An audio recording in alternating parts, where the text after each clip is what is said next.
Welcome to Uriah Heep, the Magician's Podcast. I'll be covering every studio song the band has recorded and every bonus track that I can find. Each week we'll go over a new song from the beginning to where they are currently, and as they keep adding albums, I'll keep adding shows. Let the deep dive party begin. In the magic garden, some were singing, some were dancing. Hello and welcome to season 21 of Uriah Heep, the Magician's Podcast. This season is entitled Wake the Sleeper. And why? Because Uriah Heep's 21st album is Wake the Sleeper. This was released in June of 2008, so right about 13 and a half years ago-ish, give or take a little bit, and we are now reviewing it. Very excited to dig into this album. We do have a change in lineup.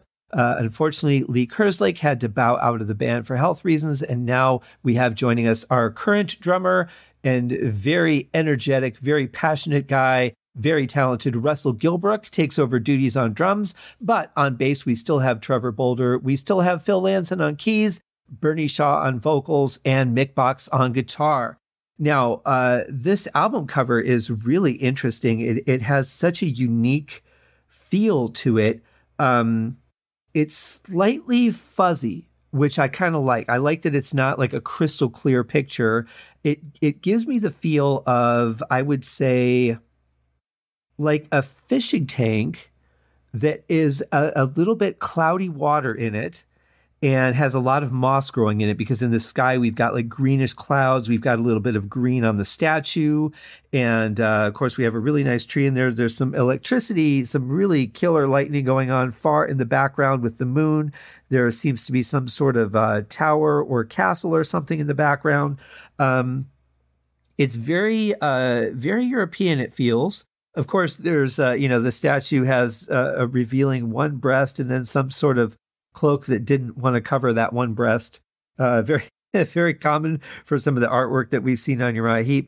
There appears to be, I don't know if it's a two-headed alligator or what exactly is going on with the creature down to the bottom right of the statue, between the statue and the tree. It's kind of hard to tell on this, but it's definitely a creature of some sort crawling out. And then, of course, over on the far left, we have a tree. It's a fairly darkened atmosphere, like either that storm that you see in the bottom right corner is headed this way, or it's just maybe getting to be dusk. But there is really just a very mysterious and interesting feel about this album cover. I really love that it's not a sharp picture. I think that adds so much to the mystique of it. But the fact that it's just a little bit dulled, a little bit cloudy, I really like that. Love the Uriah Heep logo. I think that looks fantastic. The one thing I don't like, and I see this a lot on albums, and it's just a personal thing as a writer, probably more than anything else. This is a little bit nitpicky, probably, but a lot of albums seem to title either the band or the album name or both, not capitalized. And I've never really understood that. This is a title. This is important. They spend a lot of time coming up with what the title of an album should be, and it seems really weird to weaken it with lowercase letters. I don't really get that. I'm not picking on whoever did this, because this is very common. I see this quite a bit. I just don't understand it per se.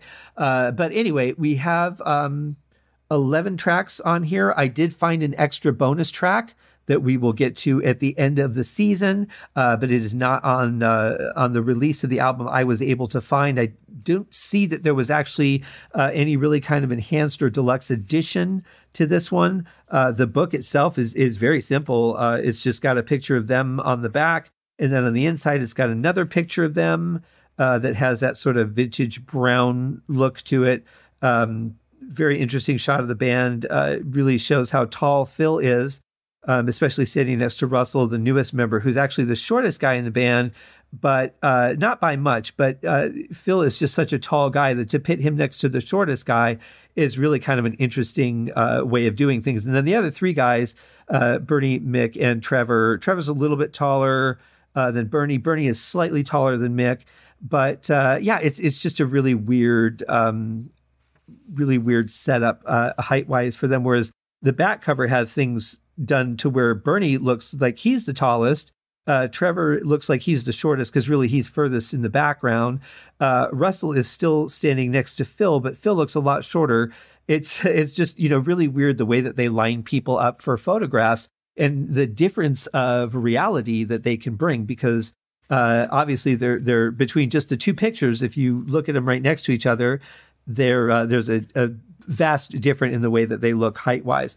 But the back of the CD casing, which I would assume was the back of the album because it has the track list on it, is done in sort of a blue and green wash, which is really interesting. And then there's a different picture of the band in the middle. So we have 3 pictures of the band in the CD, and it just has the 11 songs. And then, of course, like I said, I found the other bonus track on another outlet. So overall, yeah, I really dig the cover. The overall layout of the whole thing is kind of weird, but the cover is the most important part because that's what's going to attract people in the record store back in the days when we really had record stores and they were the main focal point. I think in 2008, we still had a good amount of record stores. Not so much now. I see more used stores that do like, records and DVDs and things like that. But in 2008, I think we still had some record stores going on. And that's what it's really all about. But even online, you still need some stunning artwork sometimes to attract people. If it's one of those things where, if you like this band, you might also like, and then they have a picture of the artwork, you might click on that because his artwork is really interesting. Whereas I would say for like Sonic Origami, I probably wouldn't have clicked on that. Aside from being a Uriah Heep fan, like if I was listening to somebody else and they were suggesting Uriah Heep as somebody I might like, based on Sonic Origami's album cover, I probably wouldn't have clicked on it. This I would click on and go, well, wait a minute, what's this all about? Because it's very interesting. I think it's a really cool album cover. And let's see how cool the album is to match it. I always feel like, because I have such a great team, between my graphic artists and my lettering persons for my own album, I really feel like, wow, I hope the music holds up to the great work that they've done for the cover. And I have no doubt, of course, that this music will. But it's going to be interesting to see how well it matches. Let's get right into it. Here is Wake the Sleeper by Uriah Heep.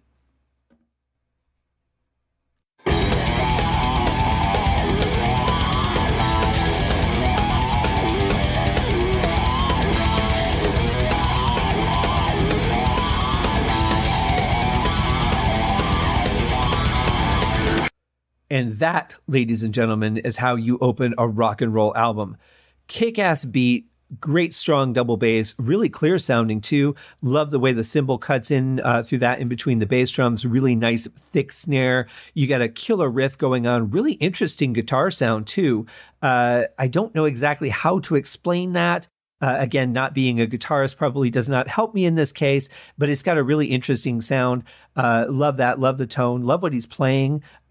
Just really powerful coming right out of the gate.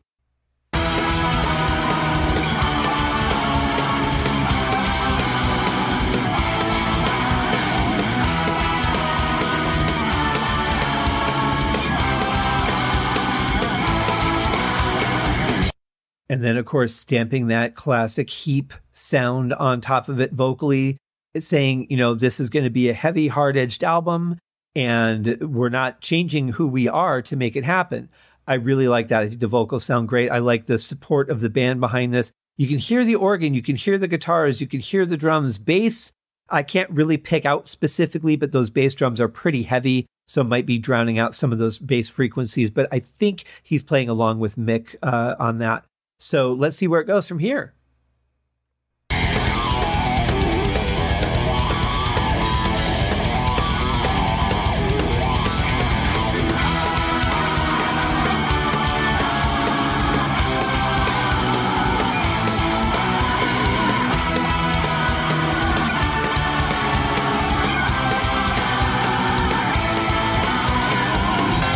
Okay, so basically a repeat of what we've heard already, but I want to point out, this is really interesting, looking at the waveform of the song as I'm recording this episode, it really looks brick wall limited, but it's actually not. I think just a nice compression was used on it, basically to level things out. I actually experimented this with the album that I just finished up, and it's really easy to get that brick wall limiting look without the actual brick wall limit, which I've complained about with many albums when that's done. I really think it kills the dynamics of the music. It's a horrible thing to do to the sound. It's like when we transferred albums to CD without actually, doing anything to warm the audio for CD. We just flat transferred everything and it sounded like crap. So I'm not a fan of brick wall limiting. This looks brick walled, but I'm sure it's not, because I can hear the dynamics very clearly. It's mixed very well.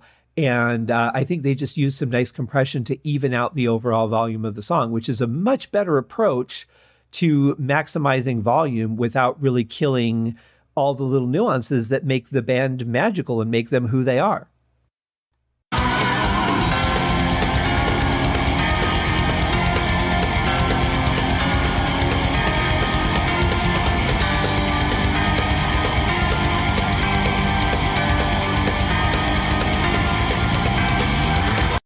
Trying to identify what those sounds are. I think I'm hearing some tubular bells in there without the heavy, normal giant church bell sound. They have the attack, but not that like long drawn out reverb.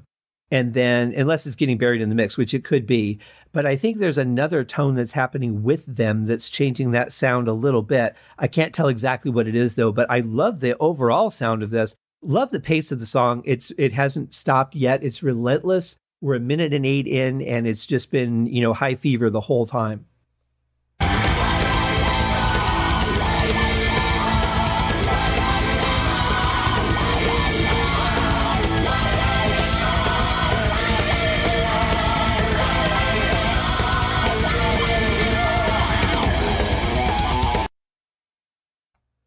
Now, those are the whole lyrics for the song, according to the lyric sheet. So, it's kind of a borderline thing for me. That almost makes the song an instrumental because we've only got 3 words in it, but they appear enough to make the song feel vocal. It's a really interesting line to cross. There's songs that are listed in as instrumentals where the singer might come in and sing 1 or 2 words. Other times they're listed as vocal songs. This actually has a lyric sheet on the official Uriah Heep website. So I'm going to go with the fact that it's not really classified as an instrumental, but it's right on the edge of it. I guess if you're one of those real serious perfectionists, you could say, well, if it has any vocals at all, it's not an instrumental, even if it's just some ahs and oohs, that makes it not an instrumental. And statistically, yes, you'd be right. But for the purposes of a band who is a very heavy vocal band, to only have just a chorus or just a couple of ahs, it's almost as instrumental as it's going to get for a band like that. It's pretty close anyway.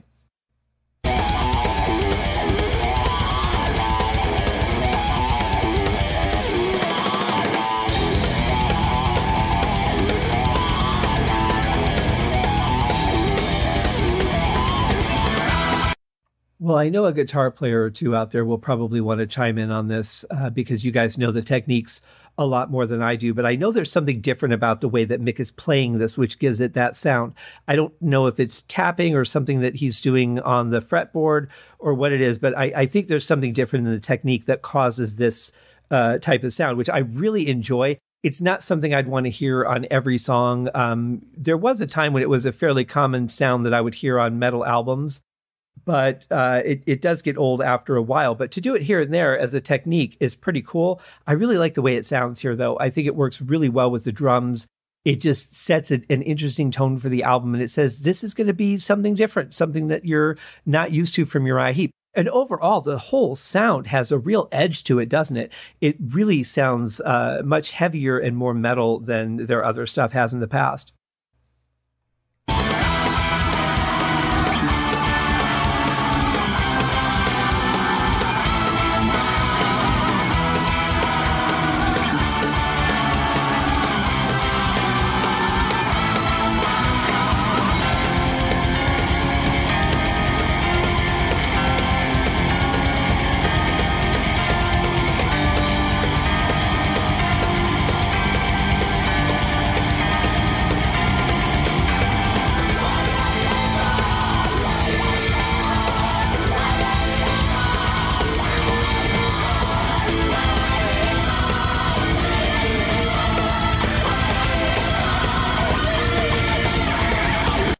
So there's some really nice guitar playing going on behind the vocals here. I don't know if you can hear it, but there's some great playing from Mick as usual, and I have a feeling he's about to head into a solo.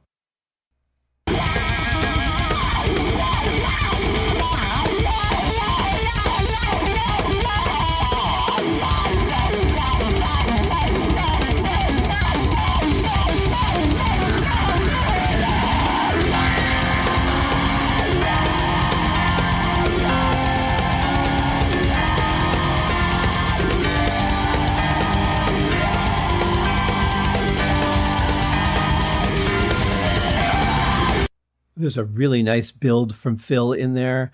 But let's talk about Russell. Russell is such a monster on drums. He's playing killer on this song. Really high energy, some great stuff. Really strong double bass. He's probably the best double shuffle player I've ever heard. And I say that without any bias. I've heard a bunch of drummers play that, and there's some that are good at it, some that are okay at it. But Russell, it just seems to command it. And I love listening to him play that kind of stuff. And if you guys listened to the interview that I did with him last year, shortly before this podcast started, we talked a little bit about that and how that basically won him the job in Uriah Heep. So very interesting. Go back and check out that episode. I'll put a link to that in the show notes. Russell's a great guy too. Really enjoyed talking to him. Very high energy, very passionate about music, and just a monster player, as you're hearing very much in the song.